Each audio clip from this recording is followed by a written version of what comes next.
மென்மையான போக்கு அப்படின்றதெல்லாம் வந்து கிடையாது, வந்து வலியுறுத்தி தான் வந்து ரொம்ப ஸ்ட்ராங்காக தான் வந்து சொல்லியிருக்கிறாங்க அப்படின்றதையும் சொன்னார். அதே நேரத்தில் முதலமைச்சர் வந்து அந்த இடத்துல போயிருக்கணும் அப்படின்றது மக்களுடைய எதிர்பார்ப்பாக இருக்குது அப்படின்னு ஒரு பாயிண்ட்டையும் முன்வைக்கிறாங்க. அதுக்கு நான் மணிப்பூர் விஷயமையும் கூட வந்து மென்ஷன் பண்ணி சொல்லியிருந்தேன். உங்களுடைய பார்வை? பெருவெள்ளத்தினுடைய பாதிப்பு மிக கொடூரமான அளவிற்கு ஒரு ஏறத்தாழ 200 ஆண்டு காலம் காணாத பெருவெள்ளம் என்றெல்லாம் சொன்னார்கள். ஓராண்டு பெய்ய வேண்டிய மழை ஒரு நாளில் கொட்டி தீர்த்தது என்றெல்லாம் சொன்னதற்கு பின்னாலும் இதை தேசிய பேரிடராக அறிவிக்க முடியாது என்று சொன்ன பாஜகவை காப்பாற்றுவதற்கு இவர்கள் என்ன சொல்றாங்க? அவர் ஏன் இந்தியா கூட்டணிக்கு போனாருங்கிறாங்க, அவர் ஏன் பிரதமரை பார்த்தாருங்கிறாங்க. நான் என்ன கேக்குறேன், முதலமைச்சர் சில நாள் ஒரு 2 நாள் கழித்து வந்தாருங்கிறதுக்கு இவ்வளவு குற்றச்சாட்டு சொல்றீங்கல்ல. நிதியமைச்சர் வந்து இன்னைக்கு தானே வந்திருக்காங்க. நீங்க என்னைக்காவது கேட்டீங்களா பாஜக இருந்து?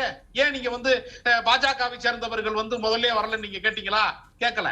அப்புறம் மணிப்பூர் கலவரத்துக்கு ஏன் பிரதமர் போகலைங்கிறதுக்கு ரொம்ப பிரமாதமான ஒரு முட்டு கொடுத்தாரு அவரு. ரொம்ப சிறப்பான அவருடைய சிந்தனை நான் பாராட்டுறேன். ஏன்னா கலவரத்துல யாராவது ஒரு பக்கம் போய் நிக்க வேண்டி வரும்னு போகலையா பிரதமருக்கே தெரியாத ஒரு தகவல் அவர் சொல்லி இருக்கிறாரு.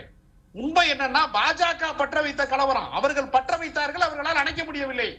அதனால யாரு கலவரத்திற்கு காரணமானவர்களோ அவர்கள் அங்கே போனால் அவர்களுக்கு பாதுகாப்பு இருக்காதுங்கிறதுனால அவங்க போகல. அதுதான் உண்மையான காரணம். இந்தியா கூட்டணி கூட்டத்துக்கு போனதுல இவங்களுக்கு ஏன் இவ்வளவு வருத்தம் இருக்கிறது? இதற்கு நிச்சயமாக இவர்கள் நிவாரணம் தரமாட்டார்கள், இந்த அதற்கான தமிழ்நாட்டுக்கான நிதியை தரமாட்டார்கள் என்பதற்கான ஆட்சி மாற்றத்திற்கு அந்த கூட்டத்திற்கு போனது சரிதான். மறுநாள் பிரதமர் செஞ்சாரு, எல்லா உதவியும் கிடைச்சிருச்சா? தேசிய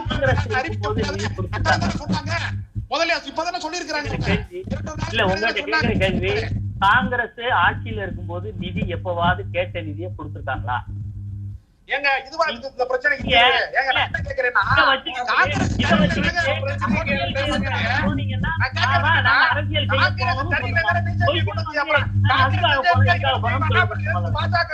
மத்திய அரசாங்கத்துல வந்து எதுக்கு நீங்க மோடி வந்துட்டா தேனாறு பாலாறு ஓடும், அவர் வளர்ச்சி நாயகன் எல்லாம் பொய் சொன்னீங்களே, எதுக்கு அந்த சொன்னீங்க?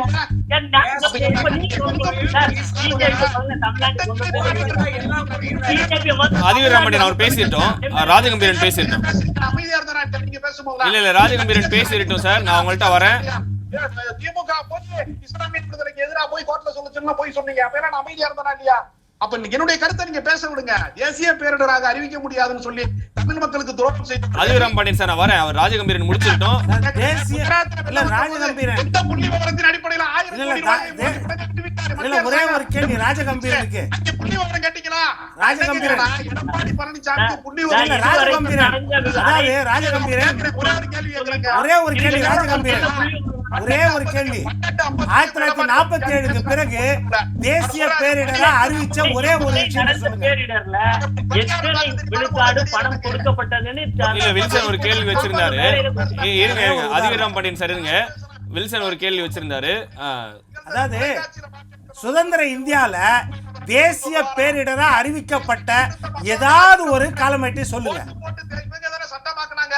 இப்ப சொல்றாங்க இலங்கை தமிழர்களுக்கு இரட்டை குடியுரிமை வேண்டும் தீர்மானம் போடுறீங்க. நீங்க தானங்க அந்த குடியுரிமை திருத்த மசோதாவுக்கு ஓட்டு போட்டு நீங்க தானங்க சட்ட மசோதா ஆக்குனீங்க. தமிழ்நாடு முழுக்க வந்து இல்ல இந்தியா முழுக்க ஷாஹின்பாக் போராட்டங்களிலே சிறுபான்மை மக்களுக்கு வந்து இந்த குடியுரிமை திருத்த சட்டத்தின் மூலமாக இஸ்லாமிய மக்களை அகதிகளாக மாற்ற நீங்க தேர்தல் வாக்குறுதியில கொடுத்துருக்கீங்க சார்.